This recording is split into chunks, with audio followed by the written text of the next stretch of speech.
Hear now this story. There was a girl who lived in a village close to the great river. Her name was Dancing Reed. She was almost at the age when a young woman would choose the man she wished to marry. Soon her mother would send her to the lodge of that man's mother with a gift of marriage bread. Then she would ask that the woman's son be given to her family. It was well known who the man would be. His name was Two Feathers, and many girls had hoped that one day he might be their husband. But it was known that the mother of Two Feathers was fond of Dancing Reed and would approve no other girl. So it was that three of the other girls decided they would get rid of Dancing Reed. If she was gone from the village, one of them would be able to take Two Feathers as a husband. It was the time the huckleberries were ripe, and groups of women would go out from the village with their berry baskets. Knowing that Dancing Reed was one of the fastest berry pickers, the three girls made their plan. Then they went to Dancing Reed.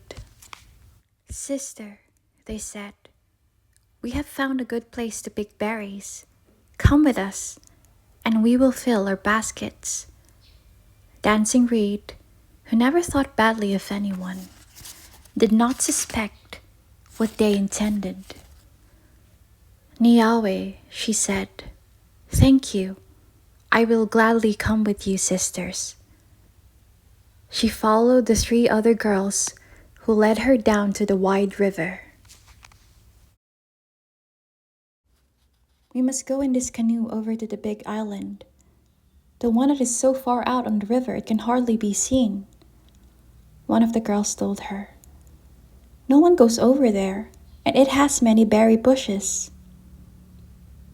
"My parents have told me it is dangerous to go to that island," Dancing Reed said. "They say Saguenota, a powerful wizard who drowns people, lives there. They told me that he is the enemy of the underwater people, the ones who help human beings." "We do not believe such stories," said another of the girls, laughing at Dancing Reed's words. "Are you afraid to go with us because of those old made-up stories?" asked the third girl. "No," Dancing Reed said. "I am not afraid. I will go with you. I will get my things." Then Dancing Reed ran back to her long house to get her berry basket. She also took with her a pouch of tobacco, for her parents had told her that the underwater people liked it. If ever she were in trouble, she could offer tobacco to them and ask for help. The four girls climbed into the canoe and paddled to the island. The current was very swift. It was clear that no one could swim across the river without being carried away and washed over the falls downstream. But the girls paddled hard and well, and they came to the island safely.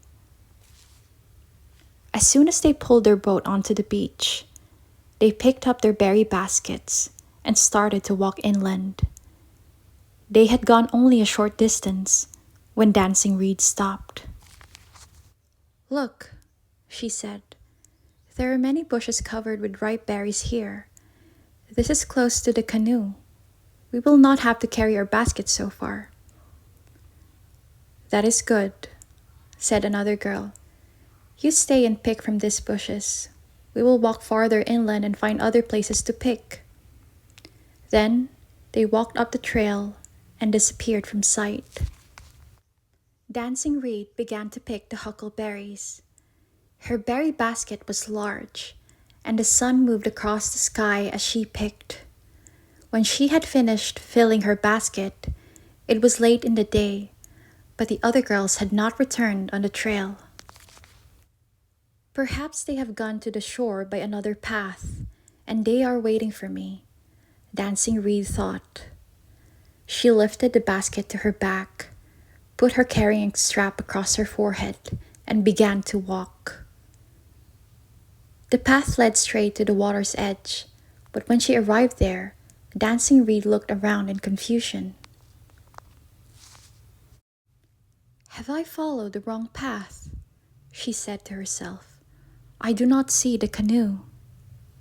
She put down her berry basket and walked to the edge of the shore. Before long, her sharp eyes found the marks where the canoe had been drawn back into the water. And there, in the sand, ending at the water's edge, were the footprints of the other girls. They had left her on the island. It was growing dark now, and Dancing Reed looked around. Although she was in great trouble, she did not despair. Her thoughts were clear. Perhaps the wizard, Sagoenota, did live on this island. If she made a fire, it would lead him to her, and he would drown her. She took out her pouch of tobacco and placed some next to the water. "Underwater people," she said, "I am in need of help." But there was no answer from the river. Dancing Reed stepped back. Her only chance was to hide. She took the basket of berries and concealed it in some bushes. Then she searched for a hiding place. Just as the sun was setting, she saw a big hollow log that had washed high up on the shore. She gathered dry moss to make a bed for herself and crawled into the log. Dancing Reed listened for a long time to the sounds of the night, fearful that she would hear the footsteps of Sagoenota. Finally, though, she fell asleep. Dancing Reed did not know how long she slept before a loud whooping call woke her. She sat up and listened. The call came again, not from the island, but from far out on the river. "Perhaps someone has come to look for me," she thought. She looked out at the end of the log and saw first one light, and then another, and another, dancing back and forth on the river's surface. They moved as quickly as giant fireflies and were coming closer and closer. Dancing Reed had heard that when people saw lights over the river at night, those lights were the underwater people. Although her parents had told her those underwater beings were helpful, she also remembered that others said they could be dangerous. Dancing Reed decided it would be wisest for her to remain hidden in the log. The lights came darting closer and closer. Then, as they reached the shore, they went out. There was no moon, and so it was hard for Dancing Reed to see, but it seemed as if large shapes were sitting on the bench not far from her hiding place. They did not quite look like human beings, and Dancing Reed kept very quiet. Then she heard the voices of the underwater people. "Brothers," a growling voice said. "The girl is hidden in the log." "She will be safe tonight from Sagoenota," said another voice, softer than the first one. "He does not know she is on the island, and he will not come here while we are in council." "It is right that we should help her," said a third voice, as harsh as flint. "I will show myself to her tomorrow and carry her back to shore." "No, brother," said a fourth voice, which whispered like wind through a feather. "All of you are frightening to look at. If she were to see any of you, she would run away. I will show myself to her when the dawn comes and help her return to her people." "That is good," said the first voice. "Now the girl must sleep while we have our council." With those words, Dancing Reed found herself growing very weary. "I will rest for just a moment," she thought. She closed her eyes and leaned back onto the moss. When she opened her eyes again, the bright light of early dawn was shining in through the end of the hollow log. Dancing Reed crawled out of the log, eager to see who had offered to help her. There, at the edge of the water, she saw a sight both frightening and beautiful. A great serpent, his head lifted high, looked directly at her with his bright golden eyes. On top of his head were two big horns, like those of a buffalo.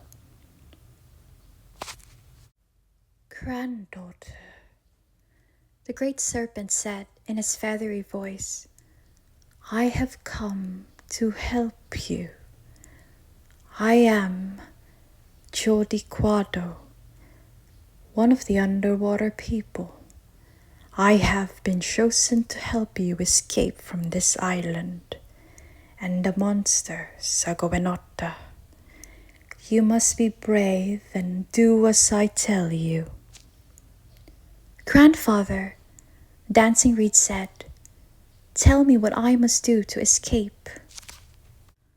"You must cut 12 willow switches," Jodiquado said. "When I grow tired as I carry you, use one of those willows to encourage me by striking it against my side.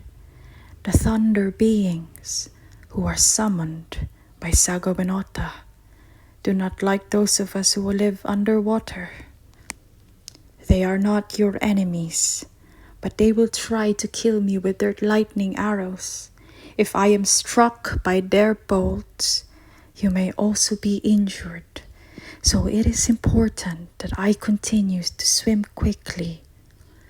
"I will do as you say, Grandfather," said Dancing Reed. She went and gathered 12 willow switches, sticking them under her belt. Then the great serpent leaned down his head. "Quick," he said. "Sagovenota is coming to the beach." Dancing Reed climbed up onto Jodiquado's neck, holding on to his horns as he lifted her up, turned and plunged into the swift water of the river. Behind her, she heard the roar of Sagovenota as he ran down the beach, too late to catch her. "We must hurry," the great serpent said. "Sagovenota cannot reach us now, but he will surely call my enemies, the thunder beings." Jodiquado swam swiftly. Soon the island was left far behind. Dancing Reed looked up into the sky as the great serpent swam. Off on the western horizon, she saw a small cloud. She took up the first willow switch and began to strike Jodiquado's side. "Do not slow down," she said. "The thunder beings are coming from the west." As the great serpent swam on and on, the clouds grew darker and came closer. Each time he began to tire, Dancing Reed would use a willow switch to urge him on. One by one, Dancing Reed used the willow switches. When the last one broke, they were still far from the shore. The sound of thunder was rumbling above them. "Go faster!" Dancing Reed shouted. "Do not stop!" "I must dive for my life, granddaughter," Jodiquado cried. Suddenly, a great bolt of lightning struck the water behind them. Heavy, blinding rain fell around them. The great serpent dived down, and Dancing Reed found herself struggling alone in the water. Once again, it seemed that all was lost. But though she could not see the shore, Dancing Reed did not give up. She started to swim. When she had gone only a few strokes, her feet touched the bottom. She stood up just as the rain stopped. Dancing Reed could see she was not far from the shore. The storm clouds drifted away, and the sky became clear again. In her hand was a small piece of the great serpent's horn. Dancing Reed walked into the village. As soon as they saw her, the 3 girls who had abandoned her on the island fled. They knew they were disgraced. They left the village and were never seen again. Dancing Reed walked toward the end of the village, where she heard the sound of mourning. "What is wrong?" she said to the people standing around the long house of 2 feathers. "It is the young man inside," they said. "The girl he was to marry drowned. When her 3 friends told him, he fell to the ground and stopped breathing." "Look at me," she said. "I am Dancing Reed. I have not drowned." "Then you have come too late," an old man said. "Nothing can be done." Two Feathers is dead. No, said Dancing Reed. I will not give up now. Dancing Reed went into the long house. The people inside turned to look at her with surprise, but no one spoke. For she held a piece of the great serpent's horn in her hand. Everyone knew that such a gift from the underwater people gave special power to the one who held it. She went straight to the place where Two Feathers lay. His face was pale and his skin was cold. She placed the piece of horn on his chest, and he began to breathe again. The color returned to his face, and he sat up. Dancing Reed, he said, I had a terrible dream. I dreamed that you had drowned. The next day, Dancing Reed's mother made marriage bread for her. When Dancing Reed took it to the mother of Two Feathers, the older woman gladly gave her son to the fine young woman who had saved his life. So it was that Dancing Reed and Two Feathers were married and lived together in happiness. And as long as she lived, Dancing Reed always remembered to leave gifts of tobacco on the shore for the underwater people. Naho, here the story ends.